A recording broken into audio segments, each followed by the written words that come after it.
Shalom Bapak Ibu semuanya. Saya percaya Ibu Bapak semua dalam keadaan sehat walafiat ya. Jasmani maupun rohani. Karena kita terus akan dibawa terus semakin hari. Semakin bertumbuh mengenal Tuhan. Semakin hari semakin punya pengenalan yang lebih dalam akan Tuhan. Ibu Bapak yang dikasih oleh Tuhan, pesan Tuhan untuk minggu ini judulnya adalah angin yang dibiarkan menerpa ya. Diambil dari Markus 4 ayat 35 sampai 41. Ibu Bapak sekalian mungkin di antara kita sudah banyak yang tahu ya peristiwa bagaimana Tuhan meredakan angin ribut. Jadi di dalam Markus ini Markus 4 ayat 35 sampai 41 itu peristiwa bagaimana Tuhan meredakan angin ribut ya. Mungkin udah banyak gitu ya, ada film-filmnya, ada videonya, ada gambar-gambar, ada juga orang yang membuat lukisan tentang Tuhan Yesus meredakan angin ribut ya. Jadi di dalam lukisan ketika saya lihat sebuah perahu yang ditumpangi oleh murid-murid Tuhan Yesus pada waktu itu diterpa oleh angin badai yang begitu keras. Jadi ketika saya lihat, wow ini lukisannya ada orang yang memajang mungkin di rumahnya sampai terpana gitu ya.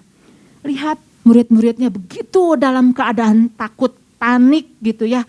Jadi wajah-wajah dari mereka itu menampilkan wajah-wajah orang lagi dalam ketakutan, dalam keadaan yang dalam keadaan bahaya yang begitu mengancam mereka. Kemudian dari lukisan tersebut gitu ya, tampil pribadi Yesus. Wah, dengan begitu berotoritasnya, berwibawanya. Tampil di tengah terpaan badai, rambutnya yang mungkin murid-muridnya juga diterpa oleh badai. Tuhan Yesus tampil begitu dengan otoritas, dengan wibawanya. Nah, Ibu Bapak, ketika mungkin kita melihat lukisan tersebut, wah, ini lukisannya begitu menegangkan, begitu menakutkan. Dan mungkin kita melihat, kok lukisannya begitu mengerikan karena diterpa oleh badai. Dan memang murid-murid pada waktu itu mereka sedang mengalami ketakutan. Sehingga tampang-tampangnya itu, wajah-wajah itu wajah dalam keadaan takut. Dan banyak mungkin di antara mereka juga enggak suka dengan yang namanya itu diterpa oleh badai. Takut gitu ya. Pada umumnya orang lebih senang dalam keadaan nyaman gitu ya. Aman, damai, sejahtera ya. Sehingga ketika kalau misalkan diambil foto gitu ya, di foto wah keren banget, bahagia banget gitu ya, ini keluarga bahagia banget, bebas dari masalah, enak banget gitu, semuanya tersenyum gitu ya. Nggak suka dengan yang namanya sebuah kehidupan diterpa oleh badai. Nah, jadi kalau kita lihat gitu ya, mungkin dari antara kita juga senang ya yang namanya hidup nyaman, pekerjaan lancar, keluarga damai sejahtera, anak-anak pinter, gitu, pendapatan tercukupi, semuanya senang, aman. Kalau Ibu Bapak tahu gitu ya, dalam dunia tentang angin gitu ya, tentang peranginan, itu ada yang namanya itu dengan istilah pembunuh sunyi. Pembunuh sunyi. Apa itu pembunuh sunyi? Kalau para pelaut itu tahu gitu ya, bahwa ada sebuah daerah-daerah, lokasi-lokasi yang jangan sampai orang itu menginjak daerah tersebut. Daerahnya sih memang aman. Enggak ada gelombang, enggak ada gelombang yang begitu ganas gitu ya. Daerahnya itu aman.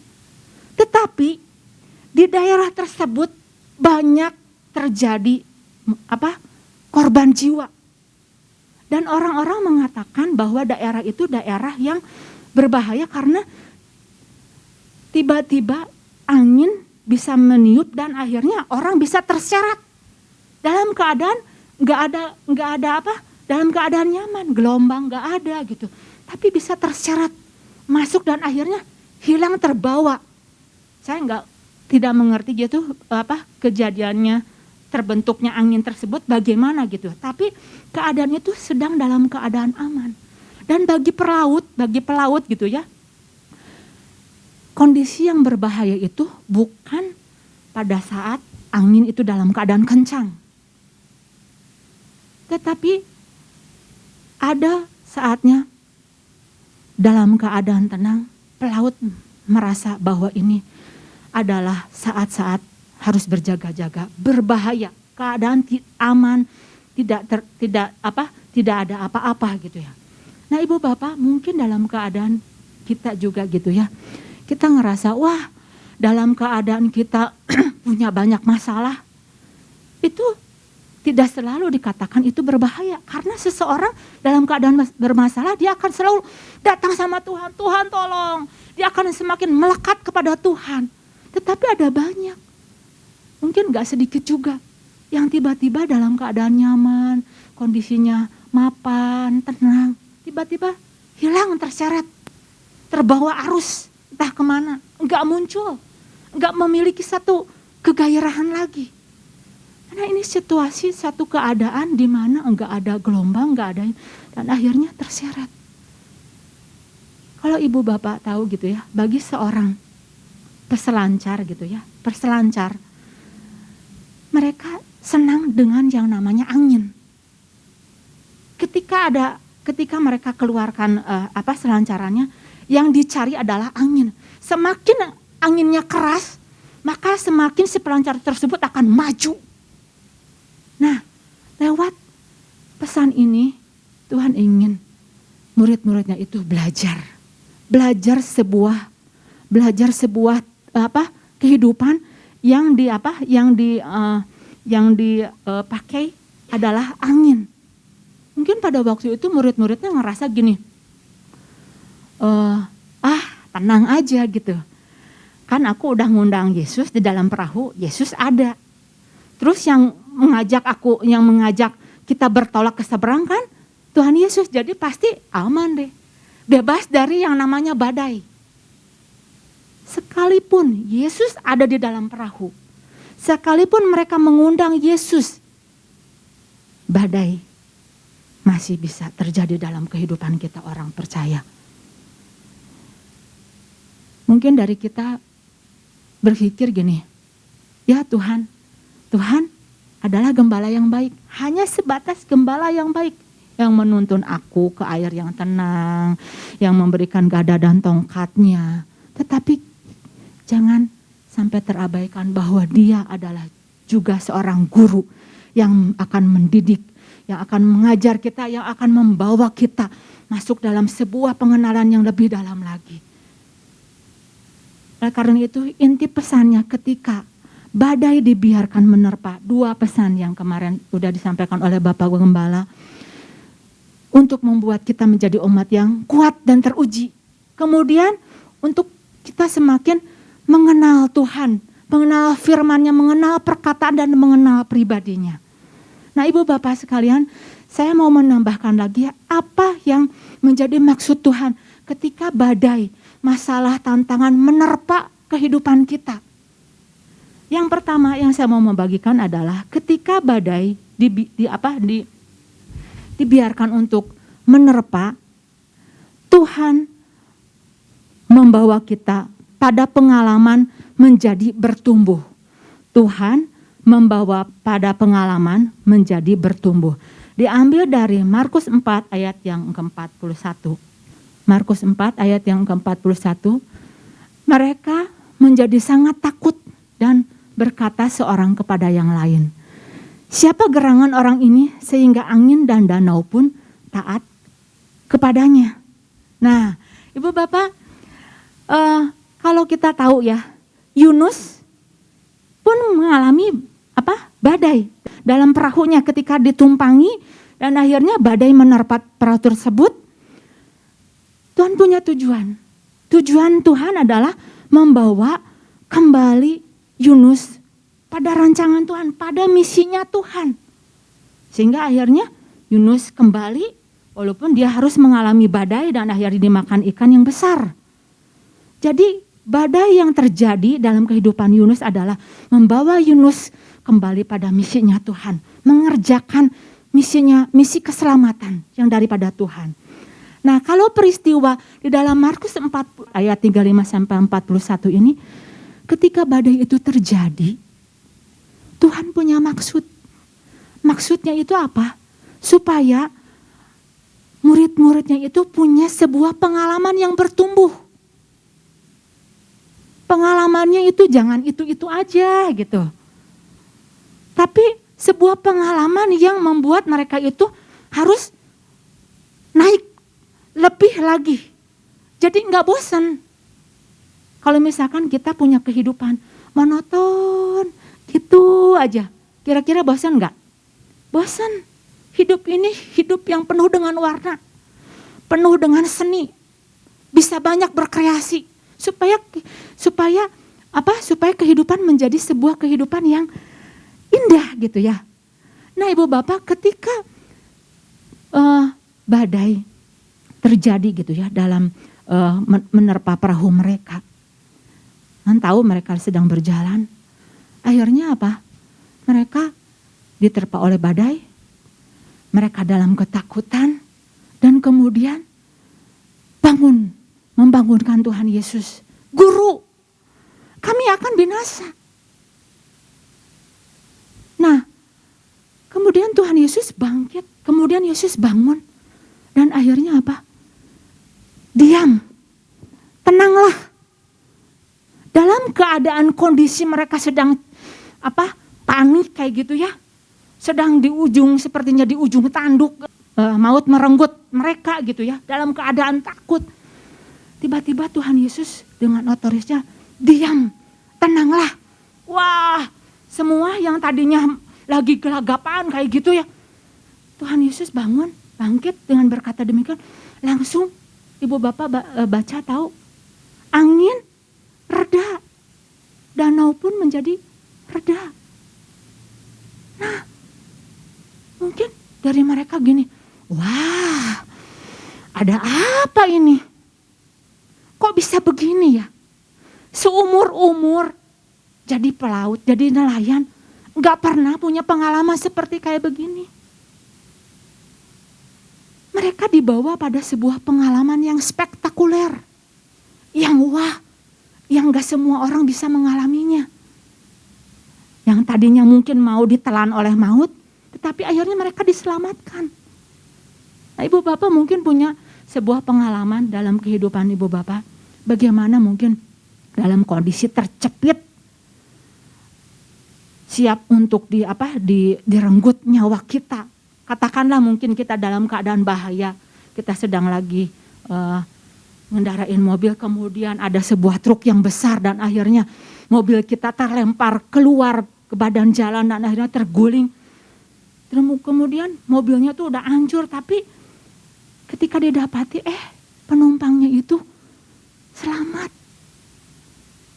Nah Ibu Bapak, sebuah pengalaman yang mungkinnya wah, tadinya saya udah gak dikira nih, gak bakalan hidup. Sebuah pengalaman yang spektakuler, pasti Ibu Bapak akan cerita ke orang lain. Dirunut dari A, B sampai Z, cerita dengan begitu detailnya, dengan begitu semangatnya. Nah itu yang ingin Tuhan katakan, yang ingin Tuhan dapatkan di antara kita. Ketika badai menerpa dan dibiarkan, yang Tuhan inginkan adalah kita punya sebuah pengalaman. Pengalaman bukan kata orang, pengalaman bukan kata pendeta, bukan kata YouTube, tapi mata dan kejadian mereka menyaksikan secara langsung. Itu yang membuat murid-muridnya, wah, dahsyat bener, ini mah bener, seumur-umur baru seperti kayak begini. semakin banyak seseorang mengalami Tuhan, semakin akan dia banyak bercerita. Semakin dia banyak mengalami Tuhan di hadirat Tuhan, dia akan semakin mau ngomongin tentang Tuhan. Dan semakin sedikit seseorang punya pengalaman, maka dia akan semakin sedikit juga untuk bercerita. Bahkan dikatakan bahwa pengalaman adalah guru yang baik, yang akan membuat seseorang itu matang. Yang akan menunjukkan pengalaman itu pada sebuah kejelasan di dalam visinya. Ibu Bapak tahu mungkin ya dalam kehidupan Ayub. Ayub diterpa oleh badai yang begitu besar dalam kehidupannya. Tadinya di dalam Ayub 42 ayat yang kelima, coba dikatakan apa? Ayub 42 ayat yang kelima, hanya dari kata orang saja aku mendengar tentang engkau, tetapi sekarang mataku sendiri memandang engkau. Tadinya dia punya pengalaman ya, hanya kata orang, tetapi ketika badai itu datang, dia belajar sesuatu. Dan akhirnya dia mengetahui sekarang mataku sendiri melihat, memandang engkau. Jadi ketika Ayub mengalami sebuah badai dan dia bisa berkata, mataku sendiri memandang engkau, dia punya sebuah kematangan. Matang di dalam apa? Di dalam imannya. Matang di dalam karakternya, matang, semakin matang di dalam pengenalannya. Itulah kita bisa belajar ketika badai menerpa. Maka saya percaya ada sebuah pengalaman yang Tuhan mau ajarkan sehingga kita memiliki sebuah kesan yang tidak bisa digantikan oleh yang lain. Ketika kita mengalami bahwa Tuhan benar, Tuhan adalah penyembuh. Beda dengan orang yang berkata, ya, Tuhan itu bisa menyembuhkan loh. Kalau orang bersaksi, dia punya pengalaman, Tuhan itu benar, dia bisa menyembuhkan. Itu ada sebuah urapan yang mengalir. Beda dengan hanya orang yang sebatas hanya teori. Kalau Ayub merasakan bahwa dia mengalami pemulihan dalam hidupnya, maka saya percaya sekali ketika kita sebagai orang-orang percaya mengalami Yesus bisa memulihkan. Ketika kita bertemu menceritakan pengalaman kita, maka pengalaman itu akan menjadi sebuah pengalaman yang hidup, yang membuat orang datang kepada Tuhan. Nah Ibu Bapak, ini yang Tuhan mau sampaikan kepada kita, bagaimana ketika kita datang, ketika kita tahu ada badai yang menerpa kita, jangan sampai kita salah memandang. Badai itu bukan musibah. Badai itu bukan aduh cilaka. Tetapi ubah. Ketika kita mengalami sebuah badai, mari cara pandang kita berubah. Tuhan mau dibawa ke level yang mana nih? Tuhan, saya pengen supaya saya boleh mengalami apa nih? Mulai kita punya kerinduan, ingin mengalami Tuhan, ingin lebih dalam lagi. Supaya apa? Supaya ketika kita menang atas badai tersebut, kita bisa bersaksi bagi banyak orang. Nah, itu poin yang pertama yang saya mau membagikannya. Kemudian, hal apa lagi yang menjadi maksud Tuhan ketika badai dibiarkan menerpa dalam hidup kita. Masih diambil dari Markus 4 ayat yang ke-41. Markus 4 ayat yang ke-41 tadi sudah dibacakan, bahwa mereka menjadi sangat takut dan berkata seorang kepada yang lain, siapa gerangan orang ini sehingga angin dan danau pun taat kepadanya. Siapa gerangan di sini ini adalah sebuah kalimat tanya yang membuat orang itu ingin tahu siapa dia. Ingin tahu siapa guru saya ini siapa. Kok begitu dia punya kuasa ya? Kok dia bisa air jadi tenang?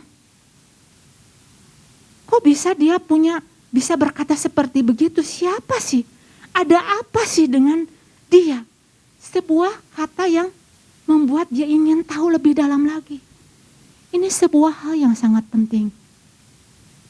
kita tahu akan Tuhan itu penting.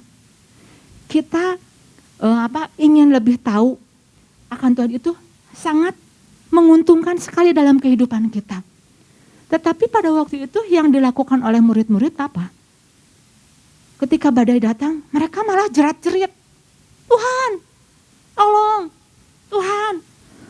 Udah ikut Tuhan kok kayak begini, masalah terus, gak berubah-berubah kondisinya, gak ada kemajuan. Malah teriak-teriak sama Tuhan, bahkan menuduh Tuhan. Seringkali yang kita alami adalah kita bukan belajar ingin tahu dengan masalah ini. Kita malah menyalahkan Tuhan. Mungkin kita marah-marah pada situasi, pada orang, pada keadaan. Kita jengkel. Seringkali teriak-teriak sama Tuhan. Jerat-jerit. Gimana ini Tuhan? Gimana? Tuhan kapan tolongnya? Kita gak mau belajar ingin tahu. Kenapa badai ini? Ada apa? Kita mungkin bisa belajar. Ketika badai datang menerpa kita, kita belajar. Tuhan, ini ada badai. Kita bertanya, apa yang harus saya tingkatkan lagi? Kita belajar. Tuhan, apa yang harus saya tinggalkan? Kita belajar lagi. Apakah saya harus meningkatkan iman saya? Apakah saya harus mengubah karakter saya menjadi lebih baik lagi? Kita harus bertanya, punya keinginan untuk bertanya. Dan Tuhan pakai badai tersebut supaya kita punya sebuah keinginan untuk tahu, untuk cari tahu Tuhan, cari tahu apa yang harus saya tingkatkan. Nah, itu juga mungkin terjadi dalam kehidupan setiap kita.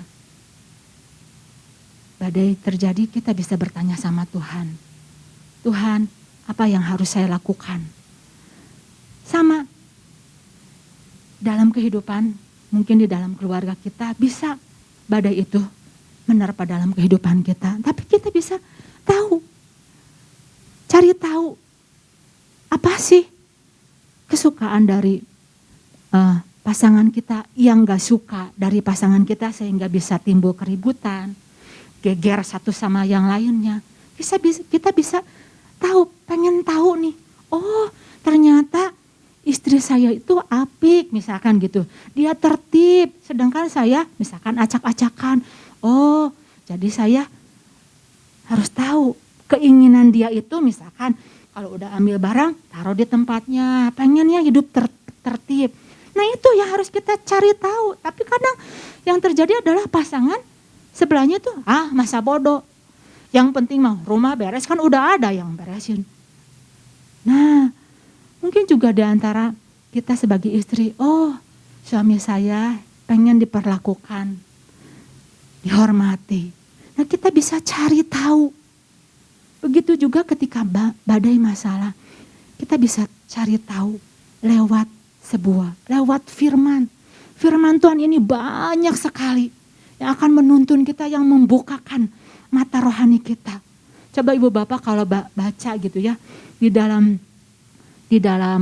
Mazmur 119 gitu ya. Itu sebuah Mazmur yang panjang ayatnya. Ayatnya tuh panjang sampai 176 ayat. 176 ayat, banyak sekali di antara pasal-pasal yang lainnya gitu, di antara pasal-pasal yang lainnya. Tetapi ketika saya pelajari gitu ya, ayat per ayat itu luar biasa sekali. Tidak ada kata-kata yang keluar dari yang namanya titah Tuhan, firman Tuhan, ketetapan-ketetapan Tuhan. Jadi Daud itu begitu dia mencondongkan pada kebenaran firman Tuhan. Hidupkanlah aku sesuai kebenaran firman-Mu. Condongkanlah aku pada ketetapan-ketetapan-Mu. Firman-Mu adalah pelita bagi kakiku. Wow, banyak sekali Ibu Bapak. Coba Ibu Bapak baca ya. Nanti ayat per ayat. Hampir ketika saya lihat, benar juga ya. Ini Daud berusaha, dia ingin tahu. Terus dia mencari tahu, menyelaraskan kehidupannya. Sehingga apa? Sehingga orang-orang yang terus mencari tahu dan terus menyelaraskan beda sekali di dalam cara dia merespon, di dalam cara dia berkata-kata. Kata-katanya itu luar biasa, penuh dengan otoritas, penuh dengan kuasa. Karena apa? Ketika Daud tahu dia diperhadapkan dengan berbagai angin dalam kehidupannya, dia tetap kokoh, dia tetap kuat. Karena apa? Dia punya firman. Itulah pentingnya kita mencari kebenaran firman Tuhan, terus menggali, mencari, ingin tahu lebih dalam lagi. Supaya apa? Supaya kita tidak menjadi orang-orang yang binasa karena kita tidak tahu firman.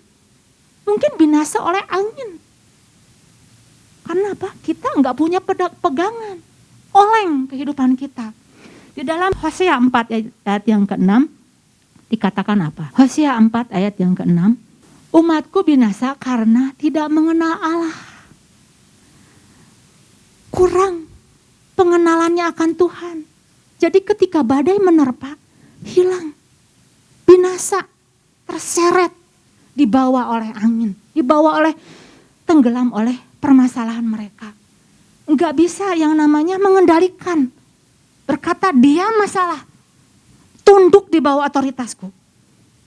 Harusnya kita sebagai anak-anak Tuhan ketika badai datang, kita punya pakai otoritas. Kita punya firman yang menjadi pedang. Dan katakan, jiwaku tenang.